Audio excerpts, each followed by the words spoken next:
화려함 뒤에 남은 고요. 이란 왕비 솔라야의 이야기. 조용한 이야기 하나 들려드릴게요. 한때 세상에서 가장 부러운 자리에 있었던 여성이 있습니다. 은빛 드레스를 입고 수많은 시선과 축복을 받으며 왕비가 된 사람.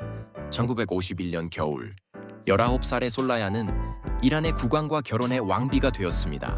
사진 속 그녀는 우아했고 사람들은 그녀를 동화 속 주인공처럼 바라봤습니다. 하지만 연회가 끝난 뒤 그녀는 어머니에게 조용히 말했습니다.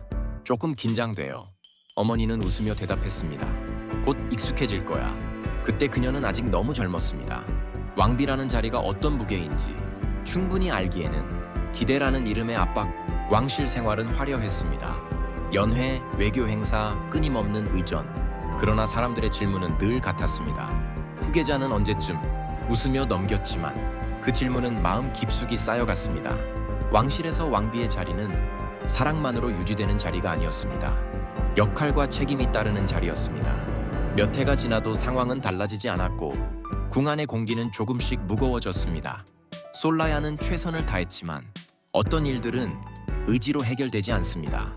결국 그녀는 왕실을 떠나게 됩니다. 공식적인 표현은 휴식이었지만 그녀는 그 의미를 알고 있었습니다. 공항으로 향하던 날 그녀는 울지 않았습니다. 아무에게도 작별 인사를 하지 않았습니다. 그저 조용히 떠났습니다. 화려함 이후의 고요, 스위스의 겨울은 차가웠습니다. 궁전의 넓은 복도 대신 호텔방의 작은 창가가 그녀의 자리였습니다. 그 후 유럽 여러 도시를 옮겨다니며 살았습니다. 돈은 충분했습니다.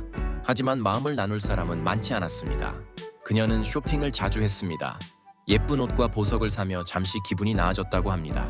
쇼핑할 때만 마음이 잠시 평온해진다. 하지만 방으로 돌아오면 다시 조용해졌습니다. 화려함은 외로움을 잠시 덮을 수는 있어도 없애주지는 못합니다. 새로운 시도 그리고 또 다른 상실. 그녀는 한때 영화에 도전했습니다. 어린 시절 좋아했던 연기를 해보고 싶었던 겁니다. 촬영장에서 그녀는 진지했고 어쩌면 새로운 삶을 찾고 싶었는지도 모릅니다. 하지만 그 시도는 오래가지 못했습니다. 이후 한 감독과 가까워졌고 잠시 다시 웃음을 찾았습니다. 그러나 예기치 못한 사고로 그는 세상을 떠났습니다. 인생은 한 번의 이별로 끝나지 않습니다. 때로는 겹겹이 찾아옵니다. 말년의 시간, 말년에 그녀는 파리의 작은 아파트에서 살았습니다. 이웃들은 그녀가 한때 왕비였다는 사실을 자세히 알지 못했습니다. 그녀는 자서전을 쓰며 조용히 과거를 정리했습니다. 어느 날 친구에게 이런 말을 했다고 합니다. 그때야 알았어요. 왕비도 결국 한 사람의 여자라는 걸. 그 말에는 후회보다 깨달음이 담겨 있었을지도 모릅니다. 2001년 가을, 그녀는 조용히 생을 마감했습니다. 성대한 장례도, 궁전의 조명도 없었습니다. 그저 파리의 가을처럼 차분한 마무리였습니다. 이 이야기가 우리에게 남기는 것, 솔라야의 삶은 극적입니다. 왕비에서 한 개인으로, 하지만 그 안에 있는 감정은 그리 낯설지 않습니다. 기대에 부응해야 한다는 압박, 잃어버린 자리, 혼자 남겨진 밤. 우리도 다른 형태로 경험합니다. 화려함은 영원하지 않고 역할은 바뀌고 사람은 떠납니다. 그러나 결국 남는 것은 나는 누구인가라는 질문입니다. 왕비라는 이름을 내려놓고 나서야 그녀는 한 사람으로 살아가기 시작했을지도 모릅니다. 마음 편한 채널의 작은 생각. 인생은 위로 올라가는 이야기보다 내려놓는 이야기에서 더 많은 것을 가르쳐 줍니다.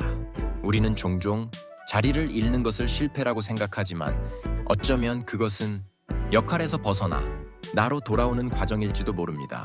화려했던 시간도 고요했던 시간도 모두 한 사람의 삶입니다.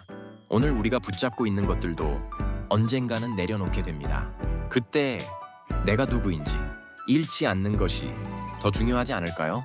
오늘도 조용히 자신을 돌아보는 편안한 시간이 되었으면 합니다. 여러분은 역할이 아닌 나로서 잘 지내고 계신가요? 댓글로 여러분의 생각을 나눠주세요. 구독과 좋아요는 이 채널을 이어가는 데 큰 힘이 됩니다.